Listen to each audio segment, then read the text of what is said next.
അയോധ്യ രാമക്ഷേത്ര പ്രതിഷ്ഠാ ചടങ്ങിൽ നിന്ന് വിട്ടുനിൽക്കാനുള്ള കോൺഗ്രസ് തീരുമാനം രാഷ്ട്രീയ ആയുധമാക്കാൻ BJP ഒരുങ്ങുന്നു.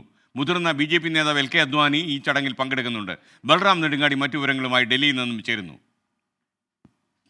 Balram, good morning. ഡൽഹിയിലെ കാലാവസ്ഥ എങ്ങനെയാണ് ബൽറാം? തണുപ്പിൻ്റെ അവസ്ഥ എങ്ങനെയാണ്?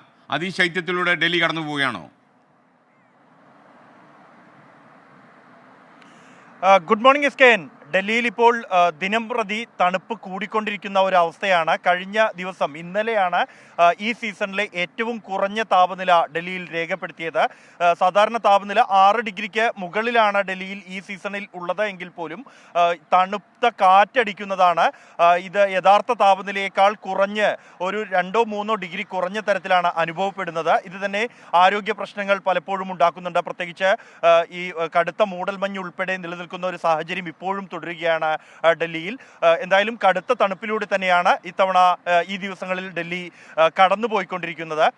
അതിനിടെയാണ് ഈ അയോധ്യ രാമക്ഷേത്രവുമായി ബന്ധപ്പെട്ട് അയോധ്യ രാമക്ഷേത്രത്തിൻ്റെ ഉദ്ഘാടനത്തിന് ഇനി 11 ദിവസം മാത്രമാണ് ബാക്കിയുള്ളത്. 2024 ലോക്സഭാ തിരഞ്ഞെടുപ്പിൻ്റെ പ്രധാന അജണ്ടകളിൽ ഒന്ന് അയോധ്യ രാമക്ഷേത്രം തന്നെയാകും എന്ന് നേരത്തെ തന്നെ പ്രവചിക്കപ്പെട്ടിരുന്നു. അത് അത്തരത്തിൽ തന്നെ സംഭവിച്ചുകൊണ്ടിരിക്കുന്നു. ഈ ദിവസങ്ങളിൽ അത് വ്യക്തമാവുകയാണ്.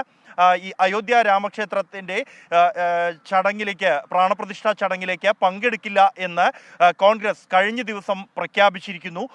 ഇത് ഏറെ ദിവസം നീണ്ട അഭ്യൂഹങ്ങൾക്ക് അനിശ്ചിതത്വത്തിന് ഒടുവിലാണ് കോൺഗ്രസ് ഇത്തരത്തിൽ ഒരു പ്രസ്താവനയിലൂടെ തങ്ങളുടെ നിലപാട് വ്യക്തമാക്കിയിരിക്കുന്നത്. ഇത് രാഷ്ട്രീയ ആയുധമാക്കാനുള്ള നീക്കം BJPയുടെ ഭാഗത്തു നിന്നും ഉണ്ടായിരിക്കുന്നു. ഈ പ്രഖ്യാപനം വന്ന നിമിഷങ്ങൾക്കകം തന്നെ ഇക്കാര്യത്തിൽ കോൺഗ്രസിന് പശ്ചാത്തപിക്കേണ്ടി വരും ഈ തീരുമാനത്തിൽ എന്ന പ്രതികരണം BJPയിൽ നിന്നും ഉണ്ടായിരിക്കുന്നു.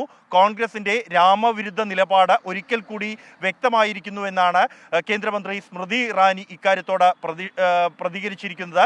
ഈ ചടങ്ങിന് വിളിച്ച ശേഷം അതിന് പങ്കെടുക്കുന്നില്ല എന്ന് അറിയിച്ചതിലൂടെ ശ്രീരാമനെ തന്നെ കോൺഗ്രസ് അവഹേളിച്ചിരിക്കുകയാണെന്ന പ്രതികരണം വന്നിരിക്കുന്നു. അതേസമയം BJP ആകട്ടെ കൃത്യമായി തന്നെ ഇക്കാര്യത്തിൽ ഈ ചടങ്ങിനെ ഉൾപ്പെടെ ഒരു രാഷ്ട്രീയ ചടങ്ങായി മാറ്റാൻ ശ്രമിക്കുന്നു എന്നതടക്കമുള്ള 3 കാര്യങ്ങളാണ് കോൺഗ്രസ് തങ്ങളുടെ പ്രസ്താവനയിൽ വ്യക്തമാക്കിയിരിക്കുന്നത്. ഒന്ന്, ഈ ചടങ്ങ് അല്ലെങ്കിൽ രാമക്ഷേത്രത്തിൻ്റെ നിർമ്മാണം പൂർണ്ണമായും പൂർത്തിയായിട്ടില്ല.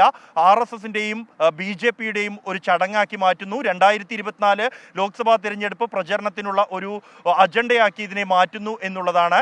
അതേസമയം ഈ ചടങ്ങിൽ പങ്കെടുക്കില്ല എന്ന് നേരത്തെ റിപ്പോർട്ടുകൾ പുറത്തു വന്ന BJPയുടെ മുതിർന്ന നേതാവ് LK അദ്വാനി ചടങ്ങിൽ പങ്കെടുക്കും എന്ന് കഴിഞ്ഞ ദിവസം വ്യക്തമാക്കിയിരിക്കുകയാണ്. ഇത് VHP നേതാക്കൾ തന്നെയാണ് ഇക്കാര്യം സ്ഥിരീകരിച്ചത്. അദ്ദേഹത്തെ BHP നേതാക്കളും RSS നേതാക്കളും അദ്ദേഹത്തിൻ്റെ വസതിയിലെത്തി ക്ഷണക്കത്ത് കൈമാറിയിരുന്നു. ഇതിനുശേഷമാണ് പ്രധാനമന്ത്രി നരേന്ദ്രമോദിയോടൊപ്പം മുതിർന്ന നേതാവ് LK അദ്വാനിയും ഈ ചടങ്ങിൽ പങ്കെടുക്കും എന്ന് സ്ഥിരീകരിച്ചിരിക്കുന്നത്. ഈ അയോധ്യ രാമക്ഷേത്ര നിർമ്മാണത്തിന് വേണ്ടി പ്രചരണത്തിന് തുടക്കം കുറിച്ച നേതാവാണ് LK അദ്വാനി. അദ്ദേഹം ചടങ്ങിന് പങ്കെടുക്കില്ല ആരോഗ്യ കാരണങ്ങളാൽ എന്നുള്ള ആദ്യം പുറത്തു വന്ന റിപ്പോർട്ടുകൾക്കെതിരെ BJPക്കുള്ളിൽ നിന്ന് പോലും പ്രതികരണങ്ങൾ ഉണ്ടായിരുന്നു.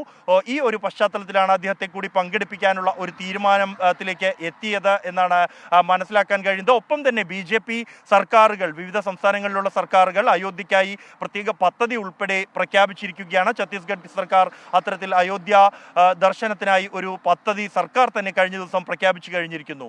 SKN. Okay, thank you. Balram നെടുങ്ങാടിയാണ് വിവരങ്ങൾ നൽകിയത്. 24 അഞ്ചിന്റെ വജ്രത്തിളക്കം.